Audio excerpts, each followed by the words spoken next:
আজকের যে বিষয়ের উপরে কথা বলবো বলে নিয়ত করেছি সেই ছোট্ট বিষয়ের নাম হচ্ছে আল্লাহর ভয়। কি বিষয় বললাম বাবা? এগুলো আউট অফ টপিকের বাইরে বিভিন্ন কথাগুলো কোরআন সম্পর্কে কয়েকটা ধারণা দিলাম যে কোরআন জিনিসটা কি, কোরআন বস্তুটা কি, বা কোরআনটা কি, এটা একটু আপনাদের পরিচয় করে দিলাম। আমার আজকের বিষয় হচ্ছে আল্লাহর ভয়। ছোট্ট কয়েকটা কথা আপনাদের সামনে শেয়ার করব, ওয়া তৌফিক ইল্লা বিল্লাহ, তারপর আমরা সবাই চলে যাব। বিষয়টার নাম কি বললাম? আল্লাহর ভয়। এখন ভয় কাকে বলে? হঠাৎ করে 4-5 জন লোক ওখান থেকে লাফ দিয়ে উঠে এই পাঁচিল টপকে পারে চলে যাচ্ছে।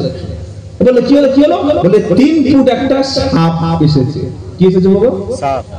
সাপ। যে দেখেছে সে পালিয়েছে, আর যে দেখা নাই শুনেছে সে পালিয়েছে। সাপের থেকে কেন ভয় করি? সাপ এসে আমাদের পায়ে মহব্বতের সঙ্গে চুমু খায়, তাই তো নাকি? সাপ কি করে? সাপে কামড়ালে মানুষ মৃত্যুবরণ করে। সাপের বিষ, সাপের দংশন, এই সম্পর্কে আমাদের ভয় আছে, তাই সাপকে ভয় করি। বাঘকে কেন ভয় করি? বাঘ আমাদের প্রাণে মেরে ফেলে দিতে পারে। এগুলো কি ভয়? এগুলো মানবিক ভাবে মানুষ হিসাবে মানবিক দুর্বলতা, মানুষের ভয়। তাহলে একটা মানুষ যে আল্লাহকে ভয় করে এটা কিভাবে বুঝবো বলুন? মসজিদে যাওয়ার জন্য। মসজিদে যায়, মসজিদে চুরি করছে। আপনার কথাটা ঠিক, আপনার কথাটা 50% ঠিক, কিন্তু শুধুমাত্র মসজিদে গেলে আল্লাহর দিকে ভয় নয়, মসজিদে গেলেই তো তবে আল্লাহর দিকে ভয় তৈরি হবে, মসজিদের সঙ্গে সম্পর্ক রাখলেই তো তবে আল্লাহর দিকে ভয় তৈরি হবে। কিন্তু আল্লাহকে লোকটা ভয় করছে, আল্লাহকে লোকটা আল্লাহর দিকে ভীতু, আল্লাহর তিনি মানেন, এটা প্রমাণ হবে তখন যখন তার মধ্যে দুটি নিদর্শন পাওয়া যাবে। জোরে বলেন কটা? জোরে বলেন। দুটি। এক, আল্লাহর নিষেধ করা সমস্ত হারাম বস্তু থেকে সেই ব্যক্তি দূরে থাকে। কত শুনছেন আপনারা? ওই ব্যক্তি আল্লাহর ভয় করে প্রমাণ হবে যখন আল্লাহ যেগুলি নিষেধ করেছেন, হারাম করেছেন, তার থেকে সব দূরে সরে যাবে। আর আল্লাহ যেগুলো তার জন্য অপরিহার্য বিধান দিয়েছেন, আল্লাহর হুকুমগুলো সে অক্ষরে অক্ষরে পালন করবে, তখন বুঝতে হবে তার মধ্যে আল্লাহর ভয় এসেছে। এটা আমার কথা না। 4 নম্বর পারা 2 নম্বর পৃষ্ঠা, সূরার নাম আল ইমরান, একদম 102 নম্বর আয়াত, 3য় লাইন। কোরআন শোনাচ্ছে, ইয়া আইয়ুহাল্লাযীনা আমানুত্তাকুল্লাহ। আল্লাহর ভয় কাকে বলে শুনুন। ইয়া আইয়ুহাল্লাযীনা আমানুত্তাকুল্লাহ হাক্কা তুকাতিহি ওয়া লা তামুতুন্না ইল্লা ওয়া আনতুম মুসলিমুন।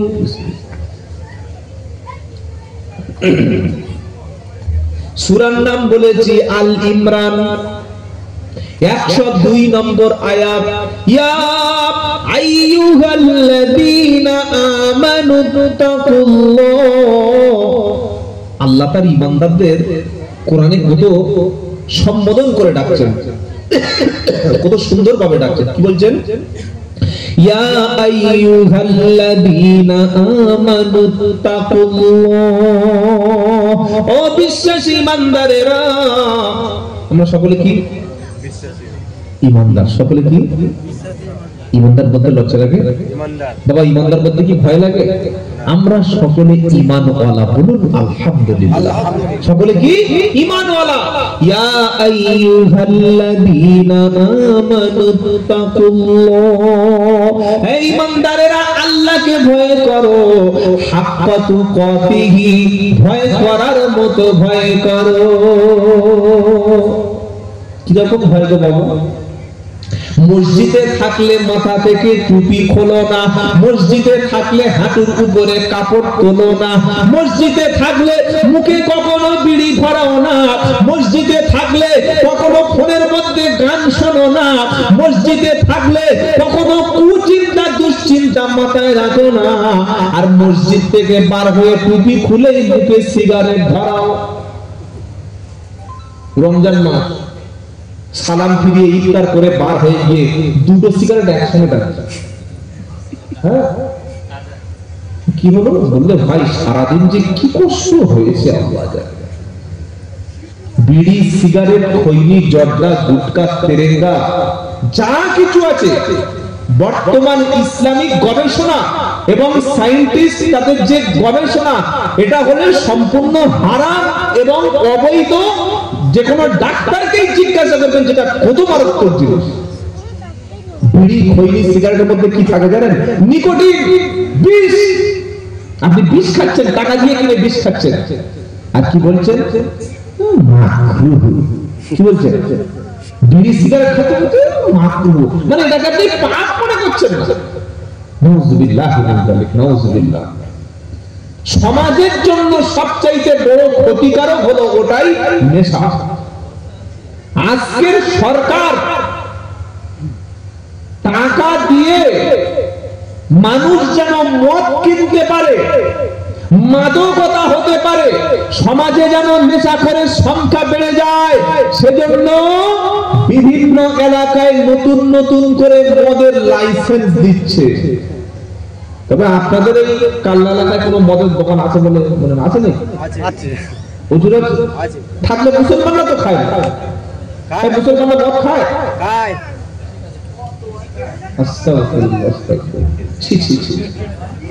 মুসলমানরা মদ খাচ্ছে না?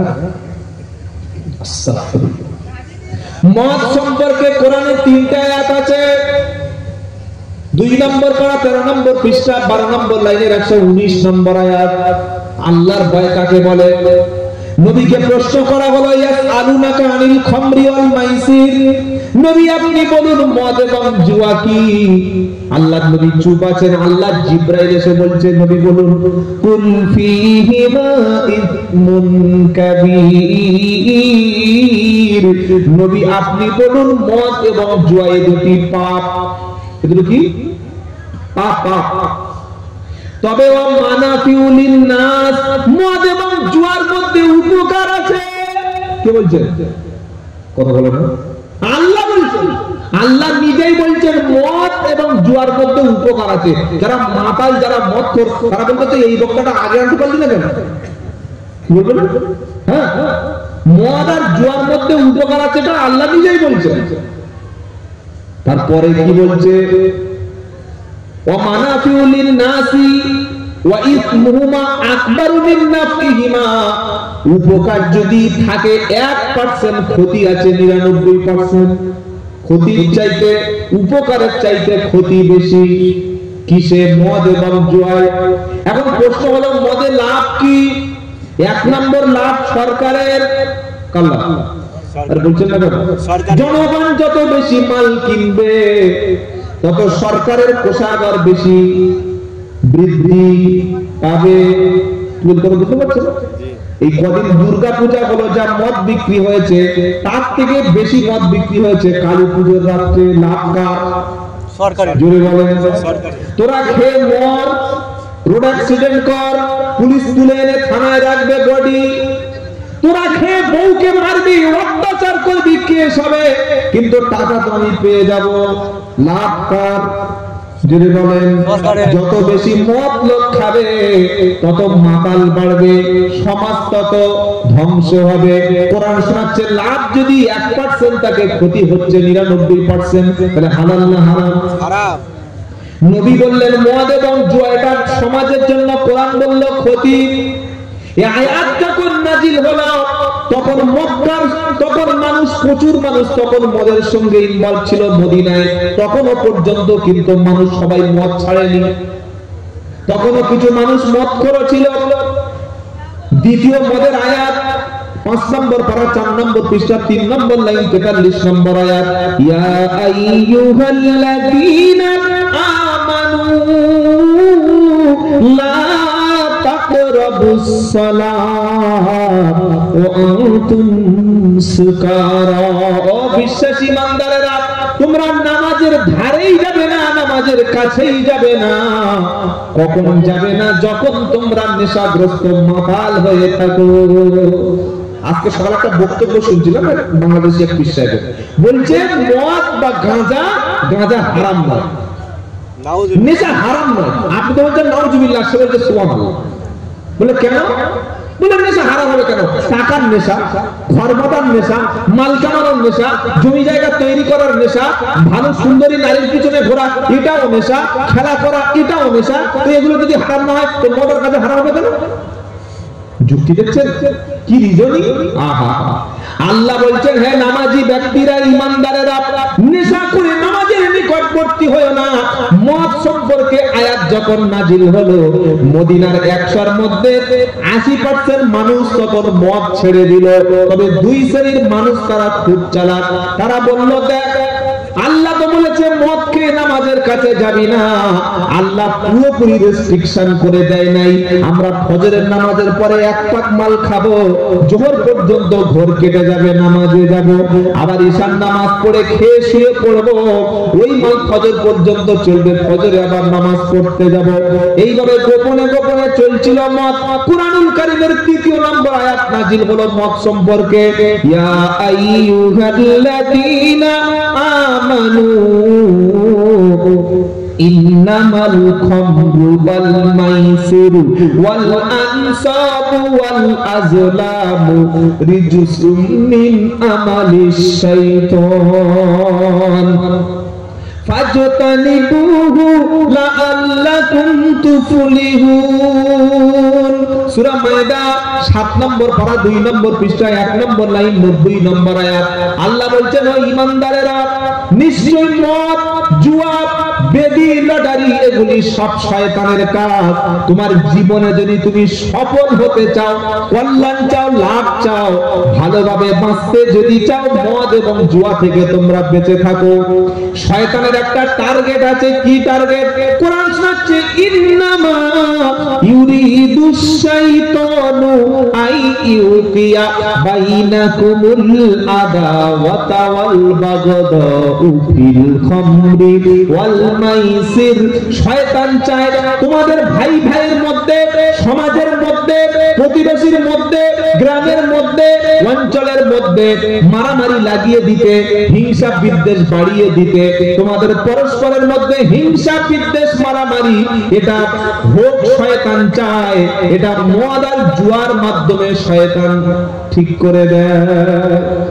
যত মারপিট অশান্তি করার আগে মাল ফেলে দিল, মাথা ঠিক থাকে না তখন শুরু করে দিল গন্ডগোল। কিভাবে শুনতে আপনারা? শয়তান চায় মদকে মারামারি করো, ভাই ভাই লাগালাগি করো, হিন্দু মুসলমান দাঙ্গা লাগুক, পাড়ায় পাড়ায় ঝামেলা হোক, ভাই ভাইয়ের মধ্যে মারপিট হোক। মদ আর জুয়া সমাজে যত বেশি বাড়বে তত বেশি অশান্তি হবে, তত বেশি দাঙ্গা হবে, তত বেশি শয়তানি কাজ বাড়বে। এটাই শয়তান চায়। আর কি চায়? ওয়াসুদ্দাকুম আন যিকরিল্লাহ, আল্লাহর জিকির থেকে তোমরা যেন দূরে থাকো। এটা সব সময় শয়তান চায়, আল্লাহর জিকির থেকে দূরে রাখে মানুষকে মদ আর জুয়া। 3 নম্বর হলো ওয়ানিস সালাত, নামাজ থেকে যেন তোমরা বিরত থাকো। শয়তান চায় মদ খেয়ে পড়ে থাকো, নামাজ কাজা হয়ে যাক, এটাও শয়তান চায়। আল্লাহ পাক বলছে ফাহাল আনতুম মুনতাহুন। এতগুলি কথা বলার পরে আল্লাহ বলছেন বান্দা, শয়তান চায় তোমাদের মধ্যে মারামারিটা বেড়ে যাক, মদের মাধ্যমে এটা মারামারি বাড়বে। শয়তান চায় আল্লাহর জিকির নামাজ থেকে দূরে থাকো। ফাহাল আনতুম মুনতাহুন, আমি আল্লাহ বলছি এরপরে কি তোমরা মদ এবং জুয়া থেকে দূরে থাকবে না? তওবা করবে ইনশাআল্লাহ। জোরে বলেন ইনশাআল্লাহ। ইনশাআল্লাহ বলছি অন্তর থেকে। আমাদের সমাজের ছোট ছোট ছেলেরা এখন গাঁজাখোর। কি করবো? গাঁজাখোর। আপনাদের কালনায় নাই, আমাদের 24 পরগনা হুজুর তোমার বাড়িটা দেবো। আমাদের আপনাদের ইমাম সাহেব আমাদের বাড়ির কাছেই লোক হয়। কি বললেন? আপনাদের কালনায় নাই, বর্ধমানে নাই, কিন্তু আমাদের 24 পরগনা আছে। একদম ছোট্ট ছোট্ট বাচ্চারা Free Fire, PUBG, online game আর রিলস ভিডিও আর এই গাঁজা, এই 3-4টে জিনিস পুরো জেনারেশন ধ্বংস। আপনি ভাবতে পারছেন? আগে সন্ধ্যার পরে বাড়িতে বাড়িতে বাচ্চা ছেলে মেয়েরা বই নিয়ে পড়তে বসতো। এখন সবাই বাড়িতে 5 জন ফ্যামিলি মেম্বার, সবার হাতে একটা মোবাইল। এত প্রয়োজন? আস্তাগফিরুল্লাহিল আযীম, আস্তাগফিরুল্লাহিল আযীম। কোন সমাজের দিকে আমরা যাচ্ছি আপনি ভাবুন। আপনি আপনার সন্তানদের হাতে উপযুক্ত বয়স হওয়ার আগে বই না তুলে দিয়ে মোবাইল তুলে দিয়েছেন, ওই সন্তান মোবাইলের মাধ্যমে কোন জায়গায় পৌঁছে গেছে সেটা আপনার ধারণা নেই। আপনার মেয়েটা গ্রাজুয়েশন কমপ্লিট করে এমএ ফার্স্ট ইয়ারে এমএ কমপ্লিট করেছে, এইচএস দিয়েছে, মাধ্যমিক পাস করেছে, এবার ভর্তি হবে 11-এ ভর্তি হবে। ভালোবেসে আপনি আপনার সুন্দরী মেয়ের জন্য একটা স্মার্টফোন কিনে দিয়েছেন, আর কি দিয়েছেন? ফেসবুকে একটা অ্যাকাউন্ট খুলে দিয়েছেন। মাশাআল্লাহ। আর এদিকে মেয়েটা বোরকা পরে, হিজাব পরে, নামাজ পড়ে, কোরআন পড়ে, কিন্তু মোবাইলের মাধ্যমে শখানেক বয়ফ্রেন্ড আছে। কটা বলবো? 100 বয়ফ্রেন্ড আছে। জেনা করছিস, মোবাইলে জেনা হয়। শুধু শরীরে শরীরে মিললে জেনা হয় না, শুধু হাত ধরে নিয়ে টানাটানি করলে জেনা হয় না, শুধু ফিজিক্যাল রিলেশন করলে জেনা হয় না ভাই। সবচাইতে ভয়ঙ্কর জেনা যেটা চলছে, মোবাইলের জেনা। এটা স্বীকার না করলে আপনাকে মানতে হবে। পৃথিবীর কোন বেটা ছেলের দ্বারাই সম্ভব ছিল আজ থেকে 15 বছর আগে একটা বেটা ছেলে একটা মেয়ে ছেলেকে বিয়ে না করে উলঙ্গ দেখা সম্ভব হতো? মুখটা খুলুন।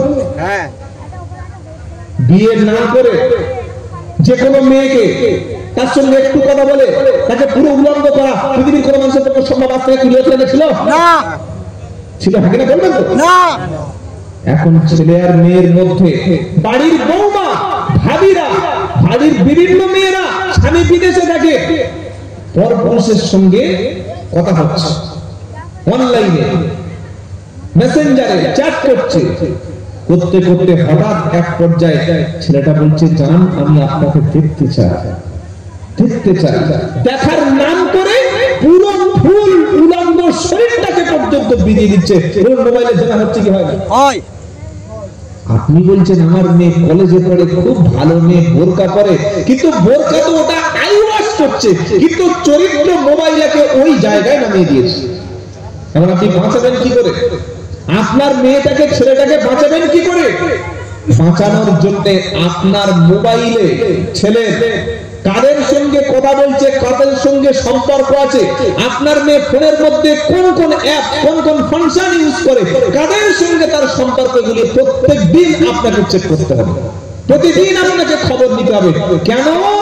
বর্তমানে সবচাইতে ঈমান ধ্বংস করা যুব সমাজকে স্কুল থেকে, শিক্ষা থেকে আর সামাজিক ভালো কাজ থেকে দূরে রাখার একটাই মাধ্যম হচ্ছে মোবাইল।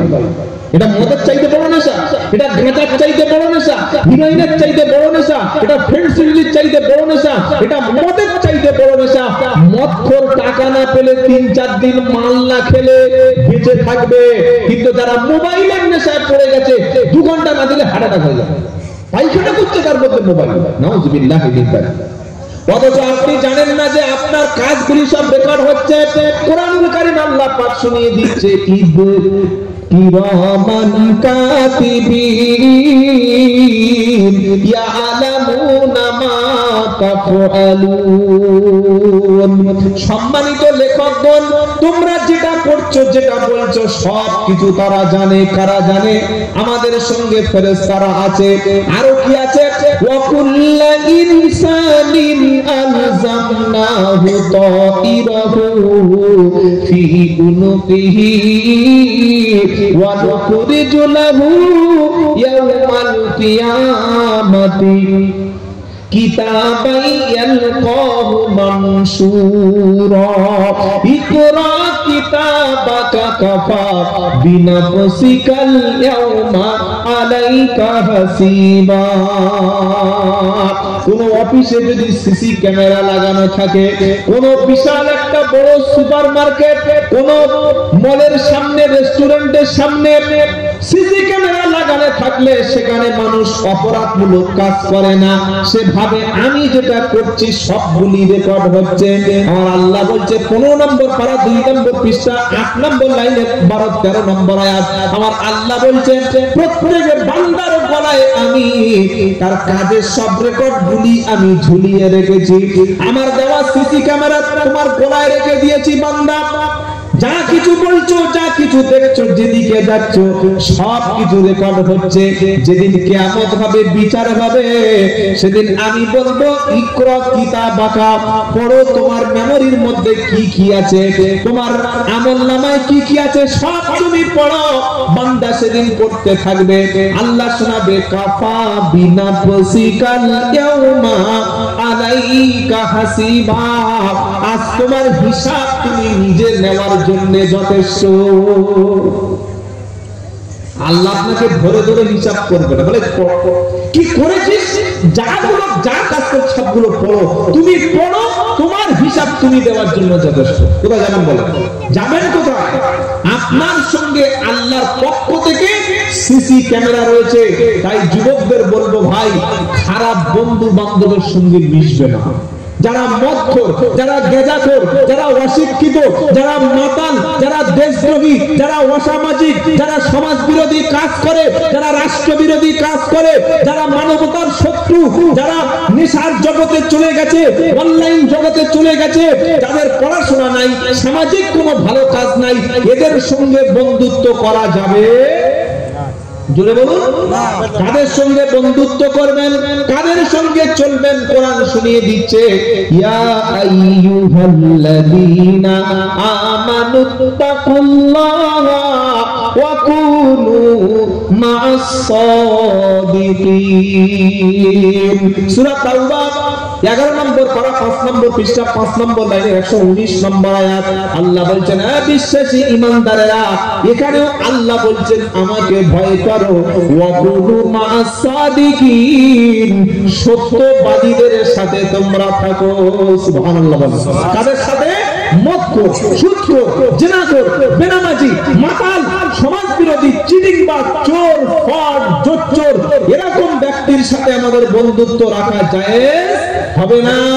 ভালো মানুষ, ঈমানদার, আল্লাহওয়ালা, শিক্ষিত, জ্ঞানী ব্যক্তি, ওই ব্যক্তির সঙ্গে বন্ধুত্ব রাখবো যে বন্ধু আমাকে ফজরের সময় মসজিদে যাওয়ার জন্য ডাকবে, আমি খারাপ রাস্তায় গেলে হাত ধরে আমাকে ফিরিয়ে আনবে, আমি শরিয়াত বিরোধী কাজ করলে আমার বন্ধু আমাকে টেনে মসজিদের সঙ্গে, দ্বীনের সঙ্গে জুড়ে দেবে, সে হচ্ছে আমার বন্ধু।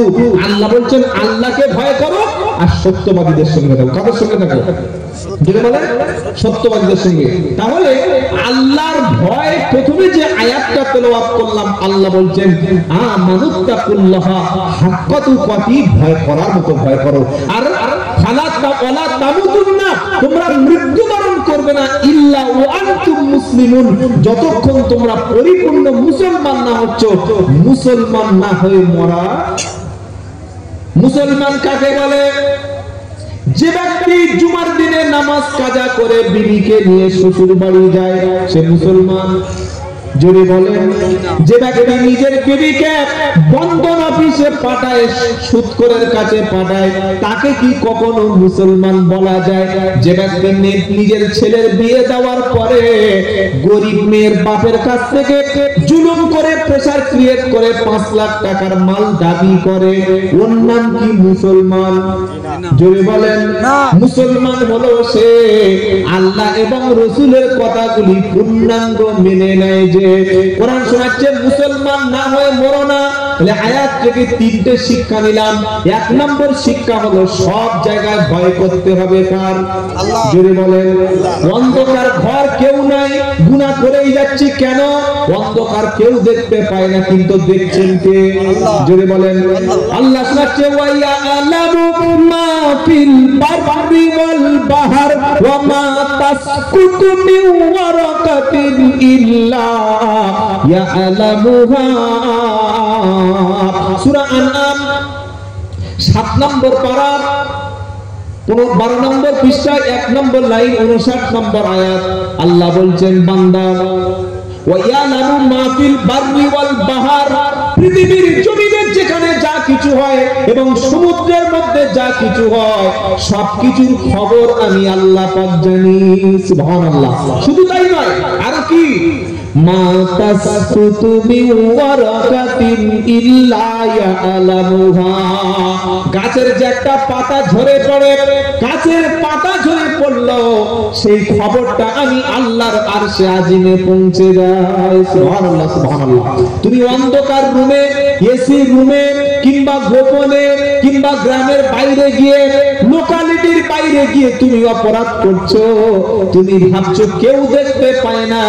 আল্লাহ বলছেন আমার ক্যামেরা কিন্তু অফ নাই। ইদয়াতালাক কল মুতালাক কিয়ানি আনিল ইয়ামিনি ও আনিস শিমালি কাঈদ মা ইয়ালফিযু মিন কাউলিন ইল্লা লাদাইহি রাকিবুন আতীদ। সূরা কফ 26 নম্বর পারা 16 নম্বর পৃষ্ঠা 1 থেকে 2 নম্বর লাইন 17-18 নম্বর আয়াত। আল্লাহ বলছেন তোমাকে নিয়ন্ত্রণ করার জন্য ডান দিকে এবং বাম দিকে দুজন ফেরেশতা নিয়ন্ত্রণ করছে, আর তোমার জবান থেকে যে কথাটা বার হয়ে গেল সব কথাগুলি আমি আল্লাহ রেকর্ড করে নিয়ে নিলাম। আল্লাহ থেকে সর্বত্র ভয় করব, বলুন ইনশাআল্লাহ। তিনি দেখছেন, তিনি শুনছেন। আয়াত থেকে 3টে শিক্ষা, সব জায়গায় আল্লাহর ভয়। 2 নম্বর কি, ভয় করার মতো ভয় করে। সবাই দেখছে বলে আমি ওই পাপটা করলাম না, যেই চলে গেল শুরু করে দিলাম। বিড়ি খাচ্ছে, সিগারেট খাচ্ছে, তাস খেলছে, কেউ গান শুনছে, হুজুর আসলো সঙ্গে সঙ্গে সাইড হয়ে গেল। একটা খারাপ কাজ করছে, অন্যায় করছে, লোক আছে। আল্লাহ দেখে ভয় নয়, আল্লাহ আছেন, তিনি সর্বদা দেখছেন। এই ভয় যখন মনের মধ্যে তৈরি হবে, বান্দার দ্বারা পাপের কাজ করা সম্ভব হবে না। এই আয়াতের তৃতীয় শিক্ষা কি, যে আমরা পরিপূর্ণ মুসলমান না হয়ে মরবো না, বলুন ইনশাআল্লাহ, বলুন ইনশাআল্লাহ। আর আল্লাহ বলছে পরিপূর্ণ মুসলমান হও। এই রমজান মাস আসলে মাথায় টুপি, মুখে দাড়ি দিয়ে একদম টাকা নামাজি হয়ে গেলে, রমজান মাস চলে গেলে যা ছিল তাই। এরকম লোক আছে না? কি ভাই, রমজান মাস আসলে দেখলে মনে হবে যেন একদম জ্যান্ত ফেরেশতা। কি চেহারা, মেসওয়াক, টুপি, দাড়ি, পাঞ্জাবি, অভাব নাই। রমজান চলে গেল, মসজিদ ছেড়ে গেল, আর লোক নাই। নাউযুবিল্লাহি মিন যালিক। এটা যেন না হয়। বিয়ের সময় পাঞ্জাবি, টুপি, দাড়ি আর খুশবু মেখে যখন বিয়ে করতে গেছে, ইমাম সাহেব মনে করছে এই কাজ জামাই বলেছে আমাদের হোসেন সাহেবের জামাই, হোসেন হালদার কাজ জামাই। বললো জামাইটা আলেম না হাফেজ না মাওলানা? বললে কেন? বললে মাথায় যা পাগড়ি আর যা পাঞ্জাবি, সুবহানাল্লাহ, এত বড় পরেশগার মুত্তাকি তো গ্রামেই নাই। ওটা বিয়ের ড্রেস। কিসের ড্রেস? বিয়ের 4 দিন 7 দিন পরে ছেলেটা আসলো কি জিন্সের টাইট প্যান্ট, এত টাইট বসতে গেলে ফেলে যাবে। কি শুনছেন আপনারা? জি। আপনি মুসলমান, আপনার ছেলের ওই প্যান্ট কেন কিনে দিয়েছেন যে প্যান্ট পরে বসে পেশাব আপনার ছেলে করতে পারে না? আপনার কমন সেন্স নাই, আপনার বিবেক নাই, আপনার জ্ঞান নাই। আপনার ছেলে জিন্সের টাইট প্যান্ট পরে ও তো বসে পেশাব করবে না। কেন করবে না? পেশাব করতে গেলে ওর পিছনের সাইড ফেটে যাবে। হ্যাঁ, ও বসবে না। 2 নম্বর হলো পেশাব করে পানি নেওয়ার মতো পোশাক ও পরেনি। আপনি মুসলমান জেনে শুনে ওই পোশাকটা আপনার ছেলের জন্য কিনে দিয়েছেন, আর বলতে হুজুর দোয়া করো আমার ছেলে যেন ভালো হয়। আপনি কিনে দিয়েছেন পোশাকটা কি? প্যান্ট পরা হারাম নয়, শার্ট পরা হারাম নয়। অনেক লোক মনে করে পাঞ্জাবি পরা সুন্নাত, অনেক মনে করে। কি শুনছেন আপনারা? আবু জাহেলও কিন্তু পাঞ্জাবি পরতো ভাই, শুনছেন? আবু জাহেলের মুখে দাড়ি ছিল, আরবের আবু জাহেলের মাথায় পাগড়ি পরতো, সেও হজ করেছিল। আসলে আমাদের পোশাকটা যেন হারাম পোশাক না হয়। হারাম পোশাক বুঝবেন কিভাবে? বেটা ছেলের নাভি থেকে হাঁটু পর্যন্ত ঢেকে রাখা ফরজ। একটা মেয়ে ছেলের 2 হাতের কবজি আর পায়ের পাতা ছাড়া গোটা সব শরীর ঢেকে রাখা ফরজ। এর বাইরে অংশ খুলে ফেলা হারাম। বেটা ছেলের নাভি হাঁটু থেকে নাভি পর্যন্ত ঢেকে রাখা ফরজ, এর বাইরে কাপড় ছোট করে পরা হারাম। 3 নম্বর হলো বেটা ছেলের জন্য পায়ের গাঁটের নিচে পোশাক ঝুলিয়ে পরা, জোরে বলেন, হারাম। 3 নম্বর হলো কোন ব্যক্তি, বেটা ছেলে হোক মেয়ে ছেলে হোক, বেটা ছেলের পোশাক মেয়ে ছেলে, মেয়ে ছেলের পোশাক বেটা ছেলে, এটা পরা কি? হারাম। আর আমাদের মুসলমানের মেয়েরা তাদের জন্য আমরা বাজার থেকে গেঞ্জি কিনে আনছি, অনলাইনে এক জোড়া অর্ডার করেছে, একটা ছেলের জন্য একটা মেয়ের জন্য। বাপ গর্ব করে বলছে আমার মেয়ে ইংলিশ মিডিয়াম, ইংলিশে অনার্স। তো ইংলিশে অনার্স করলে সে নামাজ পড়তে পারবে না, ইংলিশে অনার্স করলে হিজাব পড়তে পারবে না, ইংলিশে অনার্স করলে সে দিনদার হতে পারবে না। কে বলে দিয়েছে? আপনি পয়সাওয়ালা, আপনার স্ট্যাটাস আছে, আপনি অনেক এডুকেটেড, আপনি গুড মুসলিম দাবি করছেন, আর আপনার মেয়েটার এই পোশাক হলো কেন? মেয়ের মা হিজাব, মেয়ের মা খুব সুন্দর পোশাক করছে, আর ইয়াং মেয়েটা জান করে পর্দার তো ডবল ফরজ, তাকে গেঞ্জি পরে দিয়েছে, তাকে একটা প্যান্ট পরে দিয়েছে। নাউযুবিল্লাহি মিন যালিক। এটা আল্লাহর ভয় নয়। আমরা আমাদের পোশাককে সংশোধন করব, বলুন ইনশাআল্লাহ, বলি ইনশাআল্লাহ। মেয়ে ছেলের জন্য প্রত্যেকটি মা বোনকে আপনারা হিজাবের সঙ্গে পর্দার সঙ্গে রাখুন, এটা হচ্ছে ফরজ। কোন মুসলমান যদি পর্দাকে ঘৃণা করে, এটাকে মনে করে মৌলবীদের ফতোয়া, ঈমান বলতে তার কোনো অংশ বাকি থাকবে না। ওরে ভাই, মৌলবীদের ফতোয়া না। আমরা এক সময় ভারতবর্ষের মিডিয়াগুলি, টেলিভিশন চ্যানেলগুলি 24 ঘন্টা বসে বসে কি বলতো? যে তালিবানিরা জঙ্গি, তালিবানিরা সন্ত্রাসী, তালিবানিরা নারী বিদ্বেষী, তালিবানিরা নারী বিরোধী। আজকের 2021 সাল পর্যন্ত ওই আফগানের তালিবানিরা ইউরোপীয় ইউনিয়ন তাদের তাড়া করলো, ন্যাটো বাহিনী তাড়া করলো, আর কাদের তাড়লো? আমেরিকাকে তাড়লো। এই 40 বছর লড়াই করে তাদের মাতৃভূমিতে তারা এখন নিজেরাই শাসন করছে, বলুন আলহামদুলিল্লাহ। এবং আমাদের মহান ভারতবর্ষের সঙ্গে এই গত কয়েক সপ্তাহ আগে ওই যে এসেছিল, জানেন কি ভাই, জানেন না আপনারা? মোল্লা মুত্তাকি, নাম শুনলে অনেকের পেশাব হয়ে যাবে। কি গো, আল্লাহ ছাড়া কাউকে কোনোদিন ভয় পায় না তারা, তাদের নাম হচ্ছে তালিবান। তারা ছাত্র, তারা কোরআন এবং সুন্নাহর আইন সমাজে প্রতিষ্ঠা করতে চায়। আর আমাদের দেশের মিডিয়াগুলো বললো যে ওরা নারী বিদ্বেষী। বললে কেন? বললে ওরা নারীদের ঘর থেকে বার করে না। আচ্ছা ভাই, কোন মেয়ে ছেলে যদি হিজাব পরে স্কুল কলেজে যায়, সেখানে ইসলামের নিষেধ আছে?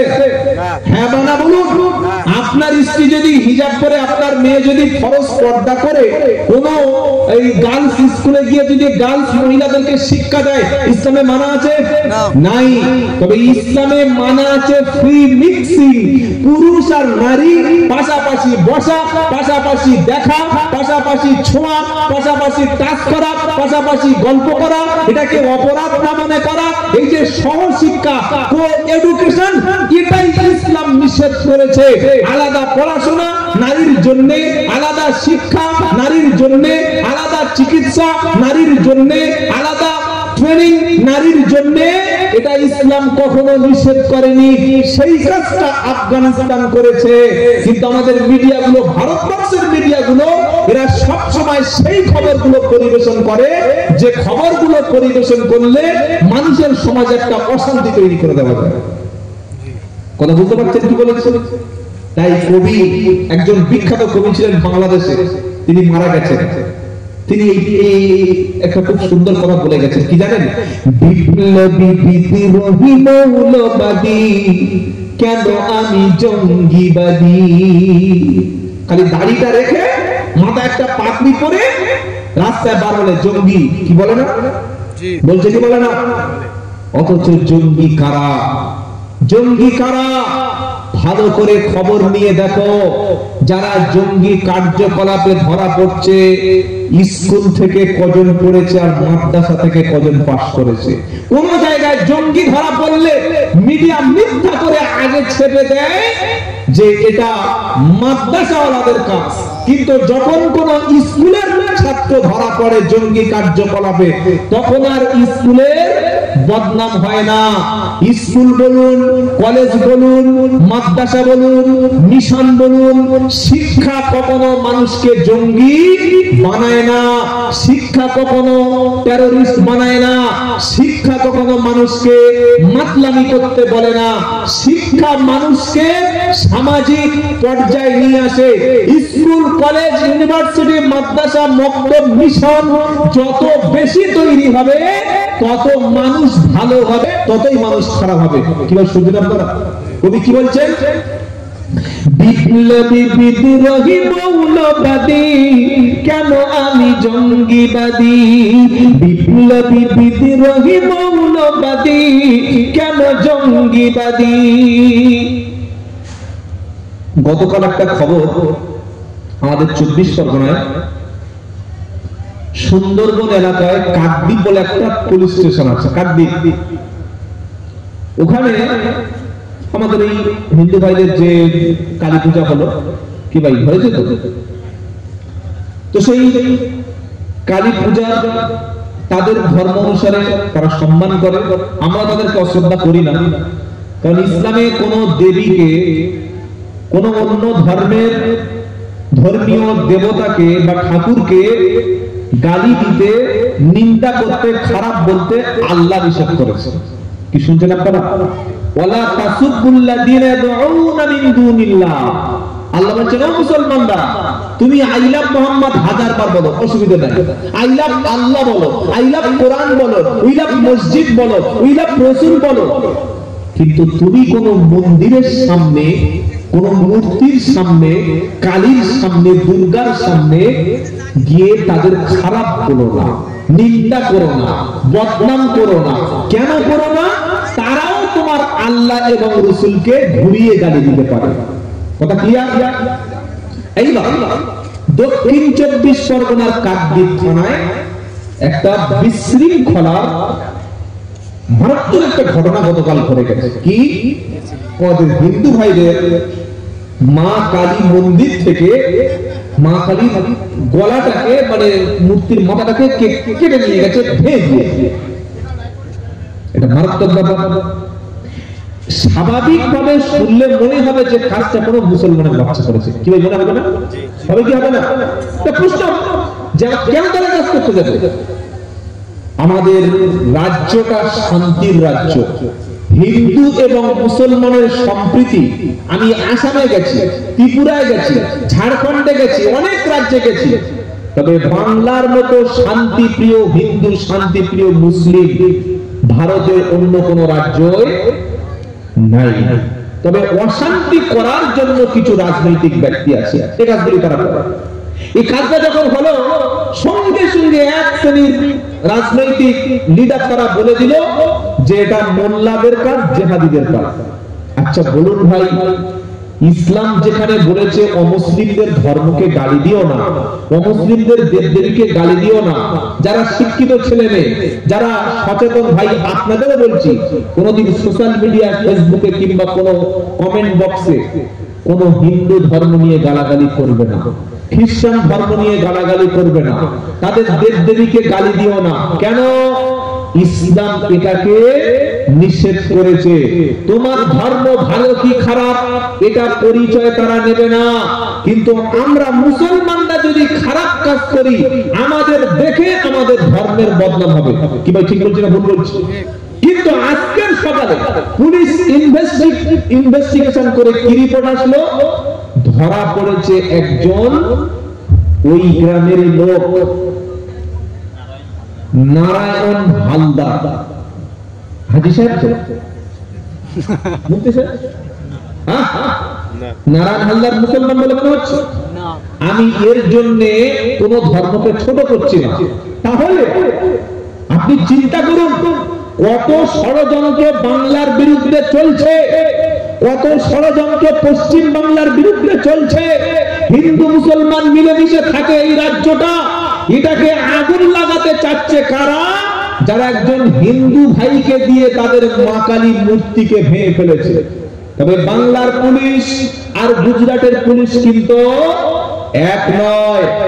সুন্দরবন ডিস্ট্রিক্ট পুলিশ তারা তদন্ত করে 24 ঘন্টার মধ্যে নারায়ণ হালদার তাকে গ্রেফতার করেছে এবং ইনভেস্টিগেশন করে তারা আস্তে আস্তে তদন্ত করছে এই মূর্তি ভাঙার পিছনে কোনো মুসলমানদের হাত ছিল না। আলহামদুলিল্লাহ বলবেন না? এটাই তো কোরআন, এটাই তো ইসলামের বার্তা।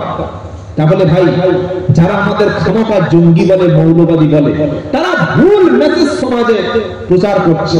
ইসলাম হচ্ছে সেই ধর্ম যে ধর্মে 1000 মুসলিম মহল্লার মধ্যে যদি একজন হিন্দু বাস করে, ওই হিন্দু ভাই ধর্মীয় অনুষ্ঠান পালন করতে গিয়ে যদি বাধা পায়, 1000 মুসলিম পাড়ার একটা হিন্দু যদি সঠিকভাবে তার ধর্ম না পালন করতে পারে, আল্লাহর নবী বলছে কিয়ামতের দিন আমি নবী মুহাম্মদ 1000 মুসলমানের বিরুদ্ধে ওই হিন্দু ব্যক্তি খ্রিস্টান ব্যক্তির পক্ষে আল্লাহর কাছে মামলা দায়ের করব।